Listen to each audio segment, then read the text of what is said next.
बिस्मिल्लाहिर्रहमानिर्रहीम। अस्सलामु अलैकुम वरहमतुल्लाहि वबरकातुहू। व्यूअर्स, थ्योरेटिकल मैकेनिक्स के पहले लेक्चर में इनर्शियल फ्रेम ऑफ रेफरेंस और non inertial frame of reference हम डिस्कस करेंगे और इसको हम एक एग्जांपल की मदद से भी इनका डिफरेंस देखेंगे कि इनर्शियल फ्रेम ऑफ रेफरेंस क्या होता है और non inertial frame of reference क्या है। Theoretical mechanics book to follow, Ilmi Kitab Khana ने ये मेरी अभी थ्योरेटिकल मैकेनिक्स की बुक पब्लिश की है जो BS 4 ईयर्स और MSc मैथमेटिक्स फिजिक्स के लिए है। इसमें मैंने BS 4 ईयर्स, MSc मैथमेटिक्स और MSc फिजिक्स का सिलेबस कवर किया है। होपफुली ये काफ़ी हेल्पफुल साबित होगी। Inertial frame of reference, the frame of reference in which Newton's laws of motion hold is called inertial frame of reference. Newton के 3 laws of motion आपको याद होंगे, मैकेनिक्स BSc की मैकेनिक्स में पढ़े हुए हैं। अगर वो लॉज जिस फ्रेम ऑफ रेफरेंस में होल्ड करते हैं उसको हम कहते हैं इनर्शियल फ्रेम ऑफ रेफरेंस। अभी हम एक फ्रेम ऑफ रेफरेंस डिस्कस करेंगे जिसमें न्यूटन का लॉ होल्ड नहीं कर रहा होगा, वो फिर non inertial frame of reference होगा। लेकिन थोड़ी सी डिस्कशन इसके बारे में करते हैं। In other words, uniformly moving reference frames is those considered at rest or moving with constant velocity in a straight line। Uniformly moving reference frames जो हैं वो क्या हैं? जो स्ट्रेट ऐसा रेफरेंस फ्रेम जो कांस्टेंट वेलोसिटी से स्ट्रेट लाइन के लॉन्ग मूव कर रहा हो, जिसमें वेलोसिटी चेंज ना हो रही हो। कीप इन माइंड, जब वेलोसिटी चेंज नहीं होगी तो एक्सेलरेशन जो है वो ज़ीरो होगा, क्योंकि D rate of change of velocity acceleration होती है dv/dt, तो वो एक्सेलरेशन उसमें नहीं होगा। और या फिर परमानेंटली एट रेस्ट, ऐसे फ्रेम ऑफ रेफरेंस को हम कहते हैं inertial reference frame. Inertial frame of references are coordinate systems that are not accelerating. ये जैसे मैंने अभी आपको बताई, एक्सेलरेशन उसमें नहीं होगा। फिर डिसलेशन या एक्सेलरेशन, जब हम एक्सेलरेशन कहते हैं तो उसमें नेगेटिव एक्सेलरेशन भी आ जाता है, डिसलेशन भी आ जाता है। Inertial frames of references are coordinate systems that are not accelerating. This means the resultant force acting on the system is zero. अब ये कैसे? आपको याद है न्यूटन का सेकंड लॉ ऑफ मोशन क्या है? F is equal to ma। F force, M mass and A acceleration. जब एक्सेलरेशन नहीं है, एक्सेलरेशन जीरो है, तो F is equal to ma relation से हमारे पास फोर्स भी जीरो आ जाएगी।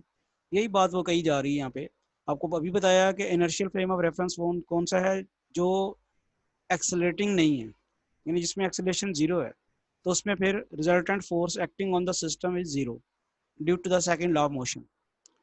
Non inertial frame of reference से क्या मुराद? Non inertial reference frames are those coordinate systems for which there is a resultant force acting producing acceleration. यानी अगर कोई रिजल्टेंट फोर्स वहाँ मौजूद है तो फिर वो एक्सेलरेशन प्रोड्यूस करेगी, और एक्सेलरेशन प्रोड्यूस करने से जो फ्रेम ऑफ रेफरेंस बनता है वो non inertial frame of reference बनता है। अगर डेफिनेशन के तौर पर लिखा जाए तो फिर आप क्या लिखेंगे?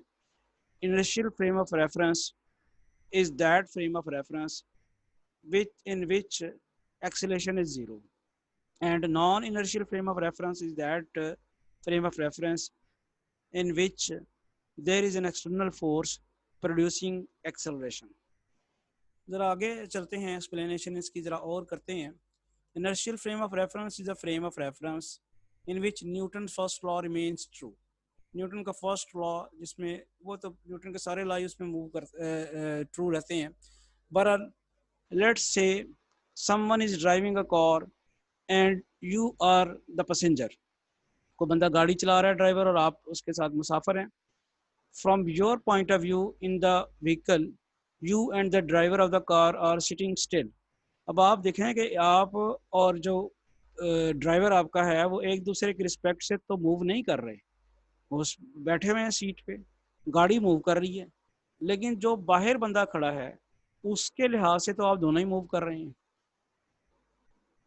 We call these two points of view two different frames of reference. अब वो कहता है कि ये दो डिफरेंट फ्रेम ऑफ रेफरेंस पे सपोज कर लेते हैं, एक गाड़ी के अंदर और एक बाहर। In physics we classify frames of references by two main types, inertial and non-inertial। Inertia की डेफिनेशन अगर हम देखें तो वो ज़रा समझें कि इनर्शिया से क्या मुराद है। Inertia is the property of matter in which an object that is at rest wants to remain at rest, and an object that is moving wants to remain moving in straight line unless another force acts upon it। Inertia basically matter की वो property है जो state of change of position of the particle को resist करती है, change को resist करती है। यानी अगर वो मूव कर रही है तो वो मूव करना चाहती है, और अगर वो एट रेस्ट है तो एट रेस्ट रहना चाहती है। एट रेस्ट से मोशन में आने को जो अपोज करता है, जो रेजिस्ट करता है, that is property of matter, that property of matter is inertia. Once again, the property of matter which opposes the change in the state of position of the body is called inertia। Inertia is the property of matter in which an object that is at rest, यानी वो अगर आप कोई body जो है वो move कर रही है तो उसकी मोशन को आप जब रोकने की कोशिश करते हैं तो मैटर की प्रॉपर्टी जो उसको मूव करने पे उसको उसकी मोशन को रोकने में रेजिस्ट करती है वो इनर्शिया। या अगर कोई बॉडी एट रेस्ट है, आप उसे मूव कराने की कोशिश करते हैं तो मैटर की वो प्रॉपर्टी जो उसको उसकी एट रेस्ट जो जो जो एट रेस्ट पोजीशन को चेंज करने में रुकावट बनती है वो इनर्शिया है। Likewise an inertial frame of reference is a reference frame in which an object stays either at rest और at a constant velocity unless another force acts upon it। तो ये जिस तरह इनर्शिया है इसी तरह इनर्शियल फ्रेम ऑफ रेफरेंस है, वो भी स्टेट ऑफ चेंज जो है जो स्टेट है बॉडी की उसको चेंज करने में रेजिस्ट करती है। When a body does not seem to be acting in accordance with inertia, it is an non-inertial frame of reference। अब जारी बात है, अब वो फिर non inertial frame of reference हो जाएगा। In other words, a non inertial reference frame is a frame of reference that is undergoing acceleration with respect to an inertial frame। यानी उसमें फिर एक्सेलेरेशन प्रोड्यूस हो रहा होता है, चाहे नेगेटिव चाहे positive. Likewise an inertial frame of reference is a reference frame in which an object stays either at rest or at a constant velocity unless another force acts upon it। अब इसको देखते हैं, जरा एक discussion करते हैं। Let's continue with the earlier example. जो पीछे एग्जांपल दी थी कि एक आदमी जो है, एक पैसेंजर जो है वो गाड़ी में एक ड्राइवर के साथ जा रहा है, तो उस एग्जांपल को ज़रा कंटिन्यू करते हैं। Let's continue with the earlier example. Let's imagine the car with you and the driver is limousine. And limousine बड़ी गाड़ी होती है, वो उसमें ज़रा झटके वटके महसूस नहीं होते। And the road is very smooth, यानी आप जिस गाड़ी में बैठे हुए हैं ड्राइवर के साथ वो लेमोजीन है और रोड जो है वो बड़ी स्मूथ है। So you have no way of knowing if the car is moving और स्टेशनरी। तो आप इतनी यूनिफॉर्म मोशन से चल रहे हैं कि आपको महसूस ही नहीं हो रहा कि गाड़ी चल रही है या खड़ी है। In fact to you all that matter is that you both are sitting in the car. अब ये आप दोनों चूँकि गाड़ी में बैठे हुए हैं, लेकिन जो बाहर बंदा है, the bystander outside the vehicle will always be in an inertial frame of reference since he or she is standing still। तो जो बाहर बंदा खड़ा है वो चूँकि उस अपने फ्रेम ऑफ रेफरेंस में वो इनर्शियल फ्रेम ऑफ रेफरेंस में है, वो क्योंकि वो तो नहीं मूव कर रहा। For you it depends on the vehicles movement. और जो हम अंदर दो बंदे बैठे हुए हैं वो व्हीकल की मूवमेंट पे डिपेंड करता है। Let's assume the vehicle is moving in a straight line.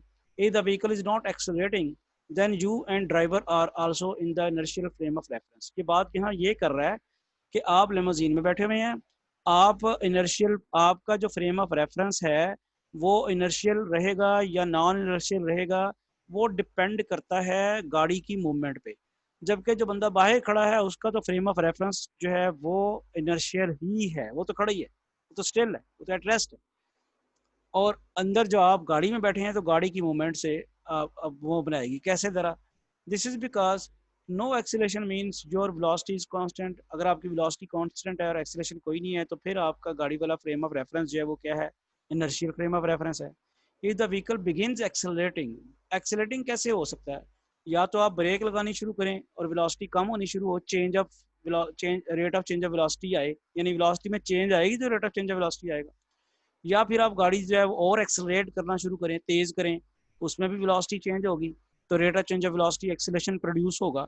यानी if the vehicle begins accelerating you and the driver are now in non inertial frame of reference. बात बिल्कुल इन वेरी शॉर्ट समझ आ गई होगी आपको कि जो तो बंदा बाहर खड़ा है वो तो खड़ा है, वो तो फ्रेम ऑफ उसका तो फ्रेम ऑफ रेफरेंस जो है वो इनर्शियल है, लेकिन अंदर जो सिचुएशन है गाड़ी के अंदर जो बंदे बैठे हुए हैं उसकी उसके फ्रेम ऑफ रेफरेंस की डिपेंडेंस जो है वो गाड़ी की मूवमेंट पे है। अगर गाड़ी स्मूथली कांस्टेंट वेलोसिटी से स्ट्रेट लाइन पे चलती रहे तो फिर तो वो इनर्शियल फ्रेम ऑफ रेफरेंस है, लेकिन जैसे ही वो ब्रेक लगाएगा या एक्सीलरेट करेगा, एक्सीलरेशन प्रोड्यूस होगा तो वो non inertial frame of reference बन जाएगा। In many instances of practical importance, the assumption of inertial coordinate system is not warranted। यानी हम जब आमतौर पे समझते हैं कि फ्रेम ऑफ रेफरेंस इनर्शियल है, वो कोई वारंटी नहीं होती। For example, coordinate system fixed in the earth is not inertial system since the earth itself is rotating in space। अब ये बड़ी ही important एक लाइन है। अभी तक इससे पहले जितनी भी मैकेनिक्स आप लोगों ने पढ़ी है उसमें अर्थ में आप जैसे प्रोजेक्टाइल मोशन पढ़ी आपने, रेक्टिलिनियर मोशन पढ़ी और resistive motion in the resistive medium पढ़ी, वो सब में ही आपने अर्थ को एक सपोज कर लिया था इनर्शियल फ्रेम ऑफ रेफरेंस। यानी अर्थ जो है बजाते खुद एक किस्म की अज्यूम्ड है कि वो स्टिल है, लेकिन देखें ऐसा है नहीं है। अर्थ जो है वो बजाते खुद भी तो मूव कर रही है। तो यहाँ इस बात को यहाँ पे कहा गया है, for example coordinate system fixed in earth, जो कोऑर्डिनेट सिस्टम अर्थ में हम फिक्स करते हैं उसको हम समझते रहे कि इनर्शियल है, वो इनर्शियल नहीं है, क्योंकि अर्थ भी तो रोटेट करती है। अगर अर्थ रोटेट ना करती होती तो फिर वो इनर्शियल रहता। Consequently, if we use the coordinate system to describe the motion of a particle relative to the earth, we obtain results which may be in error। तो जाहिर बात है अब जो रिजल्ट्स हम लेके आते हैं, जैसे प्रोजेक्टाइल मोशन डिस्कस की और जहाँ हमें ट्रेजेक्ट्री वहाँ पे ड्राइव की थी, तो उसमें एरर है। क्यों एरर है?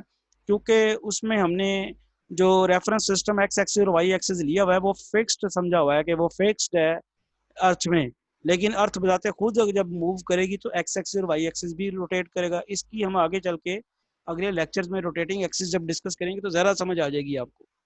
इसलिए चूंकि inertial frame of reference consider करके, अर्थ को inertial frame of reference consider करके हमने जो डेरिवेशंस की हैं न्यूटन के लॉज को लगा के, वो उसमें एरर इसलिए होंगी कि वो जो फ्रेम ऑफ रेफरेंस अर्थ को हमने इनर्शियल समझा हुआ था, वो फ्रेम ऑफ रेफरेंस जो है वो इनर्शियल है ही नहीं, क्योंकि वो रोटेट करती है। We are led therefore to consider the motion of particles related to moving coordinate system। ये मूविंग कोऑर्डिनेट सिस्टम क्या है ये आप नेक्स्ट लेक्चर में पहली दफ़ा पढ़ेंगे। इससे पहले आपने ये मूविंग कोऑर्डिनेट सिस्टम नहीं पढ़ा हुआ।